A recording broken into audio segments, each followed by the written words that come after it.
Hello everyone, welcome to my channel Metamind management. सो अभी हम लोग जल्दी से 1 मिनट के अंदर डिबेंचर्स और शेयर्स में डिफरेंस देखेंगे। मोस्ट इम्पॉर्टेंट क्वेश्चन है। सबसे पहले ओनरशिप।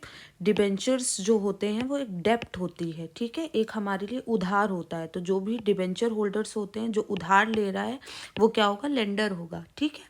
शेयर जो होता है वो क्या होती है, कैपिटल होती है। तो जो भी शेयर होल्डर होगा वो ओनर होगा, वो उस चीज़ का मालिक होगा।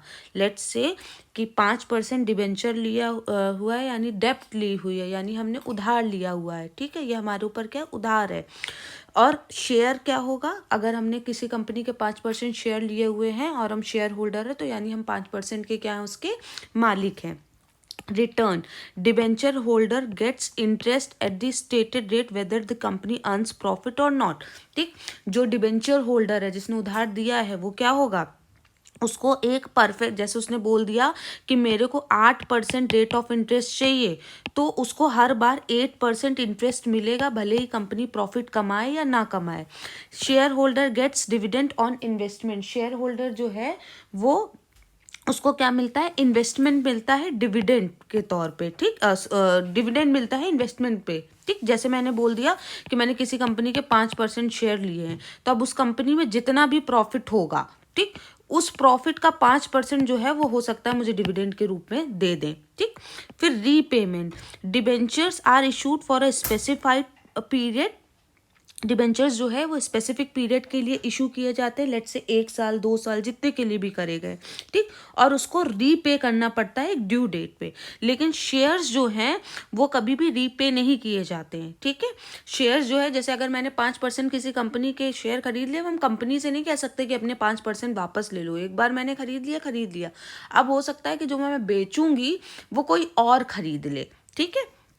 Issue at discount. डिबेंचर्स जो है it can be issued at discount, but share holders can not be issued at discount. Shares जो है वो डिस्काउंट पे इशू नहीं हो सकते, सिर्फ और सिर्फ वो स्वेट इक्विटी शेयर के केस में होता है, ठीक है।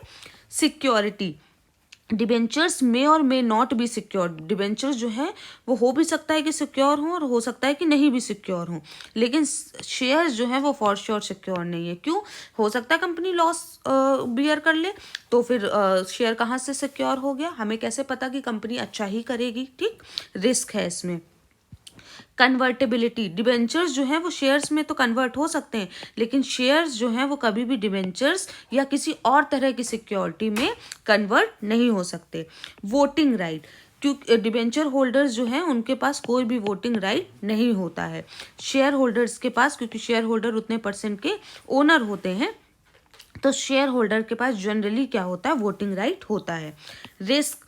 डिबेंचर्स में तो कोई रिस्क नहीं होता है, रिलेटिवली ये रिस्क फ्री होते हैं। क्यों? मैंने पहले बोल दिया, आपने पैसा दिया और बोला हमें 8% का इंटरेस्ट चाहिए। कंपनी प्रॉफिट कमा रही नहीं कमा रही, लेकिन आपको 8% का इंटरेस्ट देगी। लेकिन आपने अगर कंपनी के शेयर खरीदे हैं, तो कंपनी अगर लॉस में है तो कंपनी आपको 1 रुपया नहीं देगी, ठीक। तो ये क्या है, रिस्क है, शेयर्स में रिस्क है और डिबेंचर रिस्क फ्री है। फिर 9th point, priority as to repayment of principal during winding up. जब कंपनी शट डाउन हो रही है, बंद हो रही है, तब रीपेमेंट कैसा होता है, तो payment of debenture is made before the payment of share capital. Share capital के पेमेंट के पहले ही डिबेंचर होल्डर्स को पैसा दिया जाता है। और इसमें क्या लिखा, payment of share capital is made after the repayment of debenture. जब डिबेंचर की पेमेंट हो जाएगी तब शेयर की पेमेंट होगी।